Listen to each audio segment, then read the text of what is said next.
Les amis, bienvenue sur la chaîne Entrepreneur Attitude. Je me retrouve aujourd'hui avec Mathieu Tribault, que je ne connais pas encore, mais que je vais apprendre à découvrir en même temps que vous dans cette vidéo.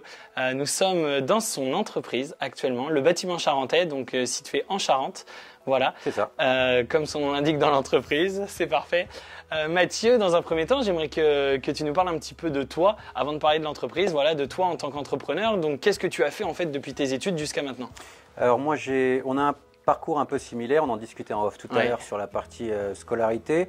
Moi, je suis d'Angoulême, j'ai fait un bac éco au LISA classique. D'accord. Et je voulais faire de l'anglais, en fait, sorti du LISA. Et pour des raisons financières, mes parents ne pouvaient pas me payer d'appartement à Bordeaux ou à Poitiers, donc il a fallu un peu par défaut que je trouve un cursus local. Okay. Et donc, à l'époque, ça s'appelait Administration économique et sociale, donc la fac de la Couronne, c'était au même endroit que la fac de droit.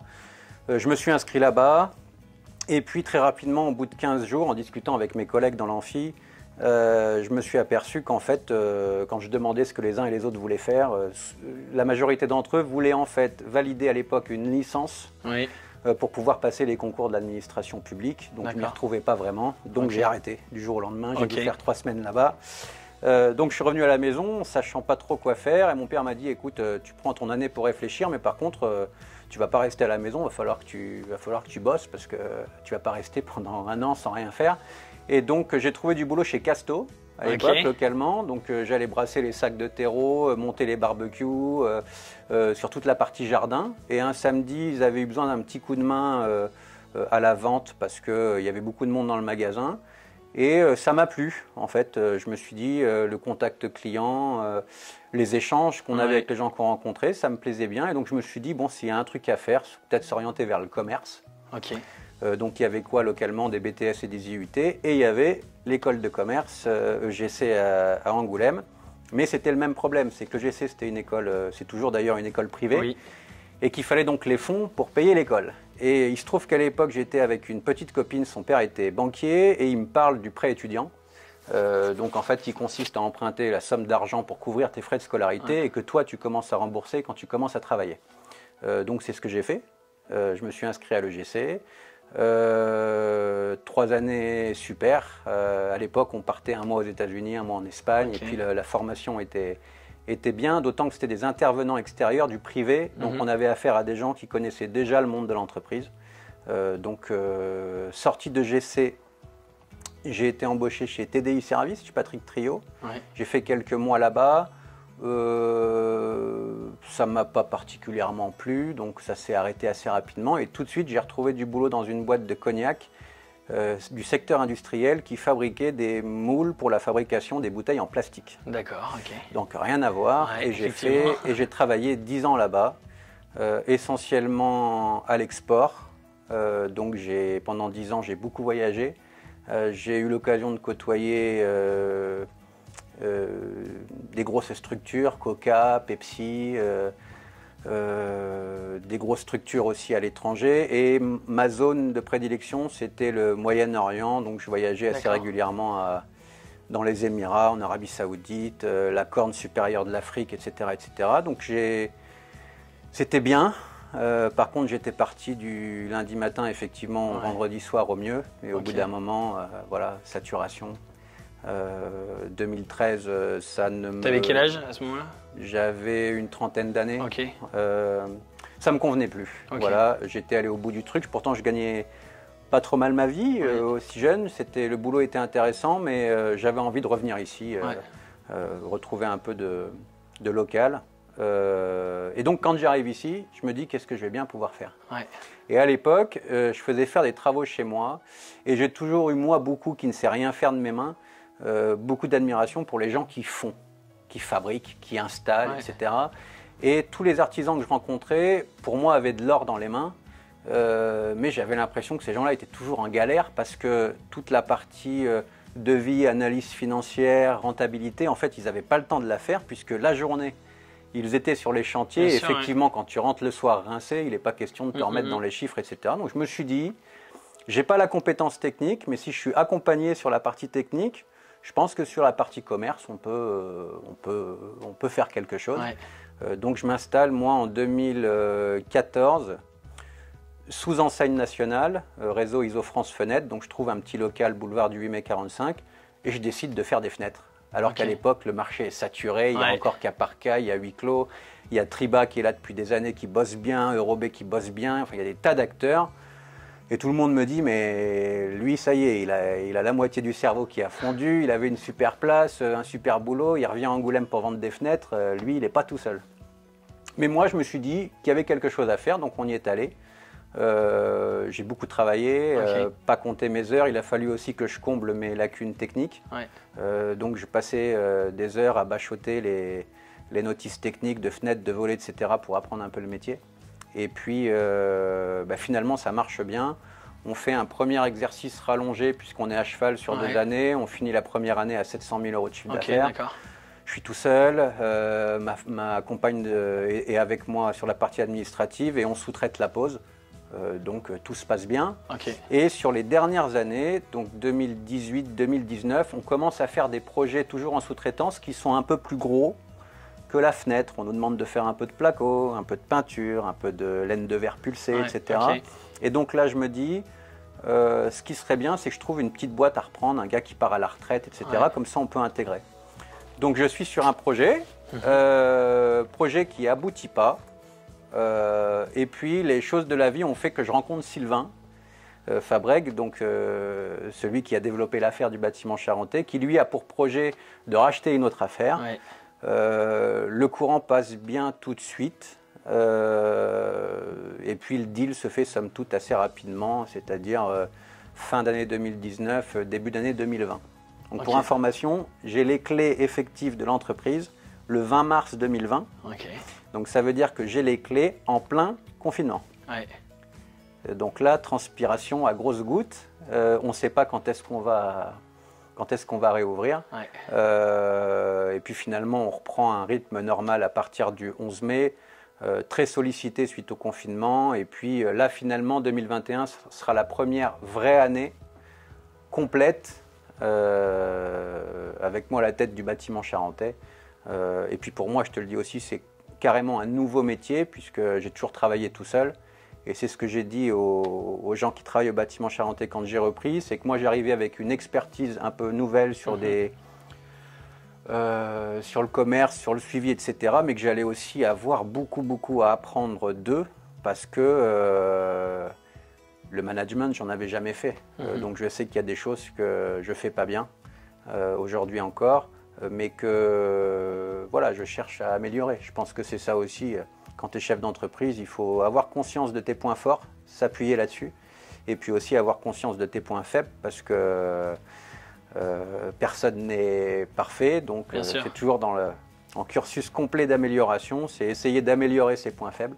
Et puis renforcer ses points forts. Tout à fait. Justement, par rapport à ça, Mathieu, qu'est-ce que tu pourrais nous dire sur tes sources d'inspiration ou sur justement comment tu fais pour t'améliorer, monter en compétences, te développer? Alors, je n'hésite pas, quand je ne sais pas où j'ai un doute, à appeler les collègues du secteur plus anciens que moi. D'accord. C'est-à-dire que dès que j'ai une question ou une source d'inquiétude un peu nouvelle, là j'ai un trou en peinture dans un mois, comment je vais faire pour occuper les gars, est-ce que c'est normal, pas normal? J'appelle les collègues, j'appelle les gens du secteur et qui m'expliquent en fait que c'est normal, qu'il y a des trous, que de toute façon les trous se remplissent vite en ce moment et qu'il ne faut pas s'inquiéter. Et puis on s'appuie aussi beaucoup sur les fournisseurs, c'est-à-dire que les fournisseurs qui ont aussi un niveau d'expertise produit qui est assez élevé. Et sur le management pur, dès qu'il y a des décisions un peu importantes à prendre pour la structure, je prends l'avis des cadres et des anciens de l'entreprise pour savoir si la décision que je compte prendre est bonne, si elle mérite des ajustements ou pas. Après, il ne faut pas se leurrer, hein. Quand tu es chef d'entreprise, les décisions, au final, c'est toujours toi qui les prends tout seul. Donc, des fois, tu te trompes. Des fois, tu as raison. Ce qu'il faut, et c'est ce qui est difficile à faire dans notre métier, c'est toujours avoir un point d'orgue à moyen terme et essayer de jamais oublier ton projet à moyen et long terme sans être pollué finalement par le court terme. Ça, c'est parfois difficile à faire, surtout en ce moment. Mais mais c'est la vie classique du chef d'entreprise. Oui, tout à fait, tout à fait. Ouais, tu as raison de soulever ce point-là, Mathieu. Et donc, Mathieu, par rapport à tout ce que tu as dit là, j'aimerais revenir sur plusieurs choses, à savoir, quand tu te poses la question, alors déjà, tu as lancé ta première boîte, tu nous as dit que tu avais fait un beau chiffre d'affaires de 700 000 € la première année, enfin, un peu plus d'un an, mais première année en tout cas. Et je me dis, en fait, quand tu rachètes une boîte, chose qui ne doit pas être facile, tu dois te poser plein de questions. Qu'est-ce qui déclenche la chose? Quelles sont les particularités techniques? J'imagine qu'il va falloir s'entourer de personnes compétentes, que ce soit pour le vendeur ou pour toi, acheteur. Comment ça se passe tout ça? Finalement, sur cette question-là, tu te les poses, mais si intellectuellement, tu as décidé de passer le cap du rachat, tout ça, tu le sais. C'est-à-dire que tu sais que tu vas reprendre du personnel existant avec des habitudes de travail qui ne vont pas être nécessairement les habitudes que tu avais toi. Donc toutes ces questions-là, tu le sais, et tu sais aussi bien entendu qu'il va falloir que tu sois entouré de piliers, 3-4 piliers, qui vont pouvoir te soutenir sur la partie administrative, comptable, technique, etc. Et c'est ce que moi j'ai fait ici quand j'ai repris, c'est-à-dire que tous les lundis soirs, tous les premiers lundis de chaque mois, on a un espèce de petit comité de direction où il y a Dominique, Stéphane, Alice et puis Claudia. Qui sont tous dans l'entreprise. Exactement, on fait un petit point sur le personnel, les chantiers, etc., etc. Et puis quand il y a des décisions à prendre, j'expose ce que moi j'ai en tête et je prends leur avis. C'est bien, c'est pas bien, est-ce que ça va améliorer le truc? Et on essaye d'avancer comme ça petit à petit. Mais le truc que je voulais souligner, parce que pour moi c'est le plus important, quand tu deviens chef d'entreprise, tout court, et que tu décides de passer le pas, la première des choses qu'il faut accepter, et il faut aussi que cette chose-là soit acceptée par ton entourage, c'est le fait que ça puisse mal se passer. Et que si ça se passe mal, que tu puisses avoir le soutien de tes proches. C'est-à-dire te dire, moi quand j'ai racheté le bâtiment charentais, il a fallu monter le dossier de financement, et un soir je suis allé voir ma compagne en lui disant, là je rachète, ça va bien se passer, je vais tout faire pour que ça se passe bien, mais si ça se passe mal, en l'occurrence, il y a forcément une énorme prise de risque. Exactement. Donc, mais si à côté de toi, tu as les gens qui finalement te disent, écoute, de toute façon, vas-y, au pire, n'importe quoi, on viendra te prendre la voiture, la maison, etc. Mais c'est pas grave, vas-y. C'est ce qu'il faut, c'est le petit pas qu'il faut arriver à passer, parce qu'il y a plein de gens qui sont très compétents et qui ont des expertises hyper poussées en tant que salariés, mais ils ne seront jamais chefs d'entreprise, parce que si la première question que tu te poses quand tu es chef d'entreprise, c'est de savoir si tu vas pouvoir conserver ton niveau de vie de salarié ou de cadre, c'est pas la peine que tu y ailles. Bien sûr. Il faut que tu acceptes l'idée que tu puisses... C'est une toute autre aventure. Voilà, exactement. Ça, c'est sûr. Et puis foncer, pas compter tes heures, hein, ça c'est un secret pour personne. Et puis aussi, accepter que tu puisses te tromper aussi. C'est pas grave, tout le monde se trompe, vie perso, vie pro. Tout à fait. Voilà, faut essayer de garder toujours un peu de recul, surtout. Voilà, puis moi, comme je te dis, je ne suis pas complexé, je sais que je ne sais pas tout, je sais que je ne suis pas le meilleur, donc dès que j'ai un doute ou un truc, j'hésite pas à appeler, comment tu ferais ci, comment tu ferais ça. Mais c'est bien ce que tu donnes là comme élément, parce que c'est vrai que c'est ce qui revient assez souvent dans les interviews, c'est le fait de s'entourer des bonnes personnes, s'entourer de gens qui vont avoir soit du soutien en compétences ou du soutien moral, tu parles de ta compagne, etc., plein de choses. Et je pense que c'est vraiment une des bases. Tout le monde n'a pas la chance en fait d'être bien entouré au départ. Mais tu vois, moi, c'est ce que j'aime bien dire dans nos interviews, c'est dire qu'il existe notamment des réseaux d'entreprises pour en fait s'entourer. Tu vois, moi, par exemple, je suis rentré dans un réseau dans lequel je ne suis plus actuellement, mais je suis rentré dans un réseau qui s'appelait les Dirigeants Commerciaux de France. Ouais, DCF. Voilà, DCF, ça s'est fait un petit peu par hasard. Et un coup de chance finalement, parce que je suis rentré avec une personne aujourd'hui que je salue, André Crouzy, je ne sais pas si tu connais, qui a une entreprise de porte coupe-feu. Voilà, c'est ça, exactement. Et en fait, ça s'est fait vraiment par pur hasard, mais ça m'a fait évoluer. Et ça, tu vois, c'est une des raisons pour lesquelles je tiens à faire ces interviews, c'est de dire aux gens qui nous regardent, qui n'ont pas forcément un bon entourage, qui peuvent se le créer. Et en fait, par des réseaux extérieurs. Exactement. Alors, il y a des réseaux extérieurs, il existe plein d'autres méthodes, mais je pense que c'est une des bonnes solutions rapides qui permet justement, surtout quand on est un peu junior, moins de 30 ans, et qu'on se lance et qu'on démarre, qui peut vraiment aider au début. Mais ça a été aussi la difficulté, si tu veux, qu'on a rencontrée sur l'année 2020 et le début 2021, c'est que finalement, que ce soit les clubs services, nos syndicats tutelle qui sont la FFB ou la CAPEB ou les clubs d'entreprise, pour lesquels nous c'était un peu un ballon d'oxygène, c'est-à-dire qu'une, 2 fois par semaine, tu allais manger avec les uns et les autres, il y avait les réunions, tu pouvais parler d'autres choses, poser les questions voilà, pour lesquelles tu avais un doute. Et ça, c'était plus vraiment possible parce que tout était fait en visio. Tu pouvais plus aller manger avec les collègues au resto le midi. Donc 2020-2021, ça a été en fait chacun un peu... en fait, les points hebdomadaires où on se retrouvait ont été finalement supprimés. Donc en fait, on n'a fait que bosser et rentrer chez nous le week-end.